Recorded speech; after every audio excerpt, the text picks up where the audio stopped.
Hero 6 in the gaming world and cosplay world.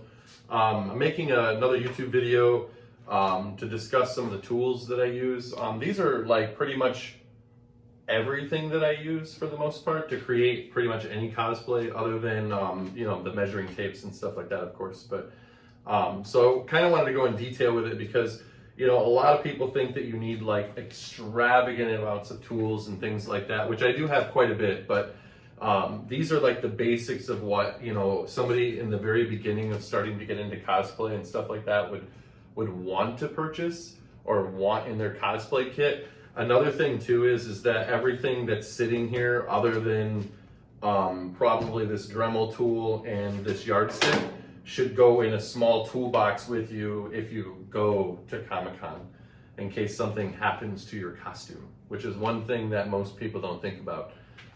You know, when you create something, you're creating it, it looks cool, but at the end of the day, it may not function exactly the way that you want it to. So to get started, I mean, one of the most important tools that you're going to need essentially is like your razor knives and your utility knives and things like that. But there's a little secret. I don't use utility knives and stuff as much as most people do when I make my cosplay stuff.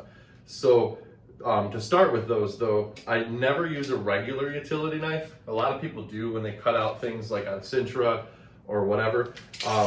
You know, I know I've covered this in one of my other videos, but I like to use the extendable bladed one so I can sharpen them for the foam, but that's just for foam though. Any detailed work that I use a razor for or anything like that, most people will buy X-Acto knives, right? I don't use those. I barely ever use an X-Acto knife. I have a million blades for them. I actually use scalpels, believe it or not, real scalpels. I buy different ones, you know, you can buy them right on Amazon, and there's a reason for it because they are very sharp and you can get really fine detail with them, a lot more detail than you can with an X-Acto knife because there's different style blades that you can buy for those too, and they're very small, you know, like if you actually see how little that blade is on it, you can get into detail with it, like, you know, to reference one of my old projects that I had used before, like this Steampunk Dr. Doom helmet that I did. There's a lot of really fine detail in the 3D printing of it, and you really can't get in there with an X-Acto blade, and those X-Acto blades aren't strong enough to really dig out anything, but believe it or not, these scalpels are. So, you know, and you barely have to, you know, push it in there and it's done. The other thing is that even though you're not using clay most of the time to do anything in the cosplay world, to be completely honest, from what I've noticed anyway, I still buy clay working tools. Now, it's kind of ironic because like I started off my career in the film industry as a special effects makeup artist, right? So I have a ton of pictures and back behind the scenes photos and things like that on my website, if any of you guys ever want to check it out.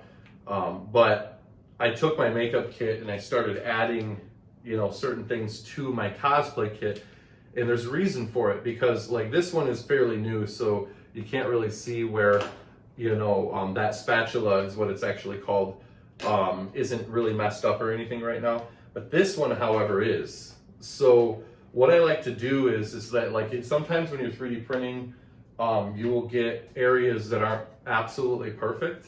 So what you can do is you take like a torch, and with gloves on you can heat up the end of a spatula, or you know, even this side or any of the other ones that I have in my kit, and you can almost weld it, the plastic, but you got to be very careful, and it takes a lot of practice to do. You know, so another thing is that you're definitely going to want to invest into some files. These are super important. You don't have to spend a lot of money on them. You can actually go to like Harbor Freight, you know, Walmart, Meijer, depending on where you're at in the country or the world, but any hardware store or even Amazon, to be completely honest. I'll be adding links on my channel to like all of the tools that I use and where I get them as well. Another thing that you're going to want to do is you're going to want to invest, like a lot of people use sandpaper and things like that for a lot of their projects. I don't like to use sandpaper if I can get away with it. A lot of the stuff that I use is scotchy pads, like different you know, grits and things like that, and I'll just like slowly, you know, take it down to where it needs to be, because you can always take off material, but it's very hard to put material back on.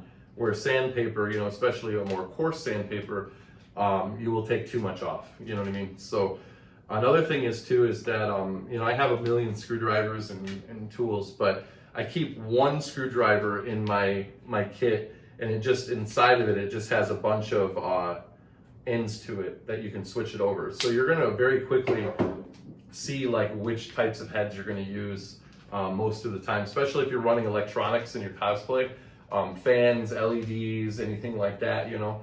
Another thing is too, is that I really like to use woodworking tools too when I'm doing cosplay, believe it or not. So I'll get like actual woodworking tools and use these for when I'm like using polymer based clays and stuff like that. I know I said I don't use a lot of clay, but I do use like Plastaweld, and there's a few other ones. I'm gonna actually make a YouTube video on that, like the different glues, the different putties, the different fillers, even wood filler you can use, because it actually is plastic when it's done.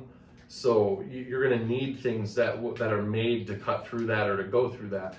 Another thing is too, is you're gonna really need like tweezers, like not normal tweezers you buy at the store for yourself, by the way. I've had a lot of people ask me that, but you need a bunch of different kinds with different heads on them and stuff, because sometimes you know, especially if you're running electronics, like I built a lightsaber and I had it milled out of aircraft aluminum, and when you're trying to get down inside of it, it's really hard to like connect some of the wires and stuff like that, especially with me, I have big hands, so it's hard to get into tight spaces with it. So I have specialized you know, tweezers for that, like you know, even these big long ones, so you can get them deep inside and actually connect things. It's really important, you know. Another thing that's completely invaluable, to be completely honest, is a good Dremel tool. You know, I mean, you can do finishing work and everything else with it, whether it be foam, whether it be plastic, whether it be Sintra, metal. You know, my Dr. Doom costume, I actually, the helmet was the only thing that was 3D printed, the face of it. The back of it's leather, but the actual rest of the costume was all 16 gauge steel. So, you know, you almost need to have a Dremel when you're doing stuff like that, especially when you're working with metal. But, you know, I don't suggest getting a small Dremel though. And the reason for that is because they're not as powerful at the end of the day. So what I do is I got a bigger one, you know, it's the Dremel 8220, and I can just hang it, you know, from the ceiling or whatever by the little hook. And then it has an actual smaller handle on it, so you can actually get into fine details when you're trying to grind away material or you're trying to create something. So, you know, another tool that I don't have in my workshop right now because I left it at my house, believe it or not, is a heat gun. A really good heat gun is important. You're gonna need it even when you're doing 3D printing, because anybody in the 3D printing world knows that when you create something, it doesn't always turn out perfect, or you want to smooth it out, you can use a heat gun to do that. I'll also make a video showing you how to do that to make it a little faster. You can also use, believe it or not, you can bathe the material in, once it's printed, in acetone really quick. And it'll start to make it smoother. It'll take the print lines out very fast, you know, so. But the other things too that you're gonna wanna think about is what types of markers you're using on the supplies.